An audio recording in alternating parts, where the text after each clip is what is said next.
Thea kept her walk to a steady, even pace, walking with purpose, but not fast enough to alarm anyone, or slowly enough that the people around her would think to stop her.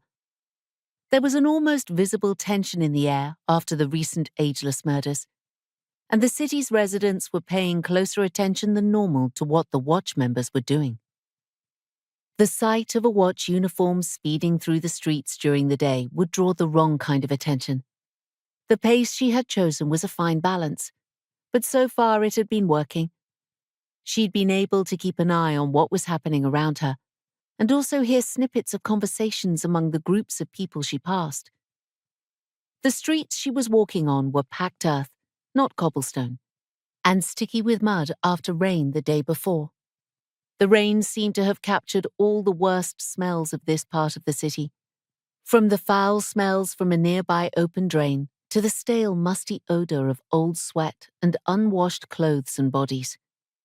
In the wealthier districts of the city, the residents got together to pay for spells to counteract the smells of the drains, and were able to afford to clean their clothes.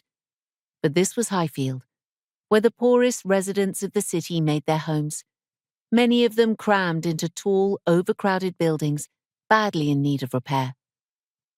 Up ahead, a group of people were arguing in loud, belligerent tones. There were ladders propped up against the buildings on either side of the street. One person up each ladder, holding either end of something that made no sense to Thea's eyes as she approached. It looked like random wooden objects hung from a piece of rope, and she could not work out its purpose. After some more shouting from the people on the ground, the people on the ladders took another step up, and Thea saw that the random objects were in fact carved letters. They hung suspended over the street, swaying slightly, as the people on the ladders fought to hold them, and also pull the ends of the rope onto heavy iron hooks embedded into the buildings. They were not making much progress, both of them struggling with the weight and pulling against each other. Thea came to a halt among the people on the ground, who fell silent and eyed her sideways. She looked up at the letters swaying overhead and frowned. She did not think that the people were violating any laws, at least none she was aware of. But they had managed to jumble the letters up, and she was wondering how to tell them. Even as she hesitated, there was a sharp snap, and the length of rope, with its letters, tumbled down towards the ground, heading for the group of people who had been standing under it. Thea stepped forward, raising her arm and deflecting the wooden letters.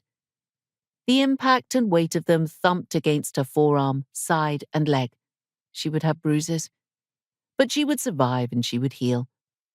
The people around her, all human, would not have been so lucky. More shouting arose, some of it directed at her. One of the men, who had been up the ladders, a young, skinny lad, whose shirt and trousers were too short for his lanky frame, slid down the ladder and rushed over to Thea.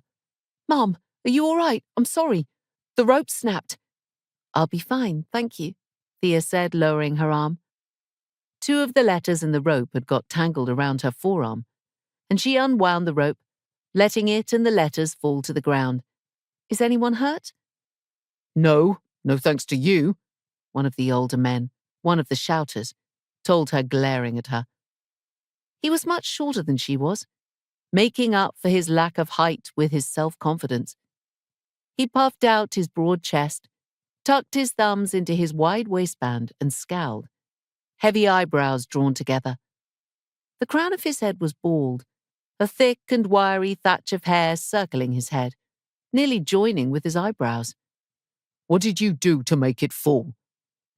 "Don't be ridiculous, man," another of the group on the ground said. A stout woman, with deep brown skin and fine lines around her mouth, hair covered by a plain cloth headscarf. She might have been anywhere between 40 and 60. "The watch officer saved your hide. That thing could have killed you. I told you we need stronger rope." "Oh, you're full of opinions, aren't you?" Marn sneered, turning on the woman. "All the same," Thea said, raising her voice a fraction to cut through the argument, "if you're going to hang heavy objects over the street, perhaps an extra length or two of rope would be a good idea."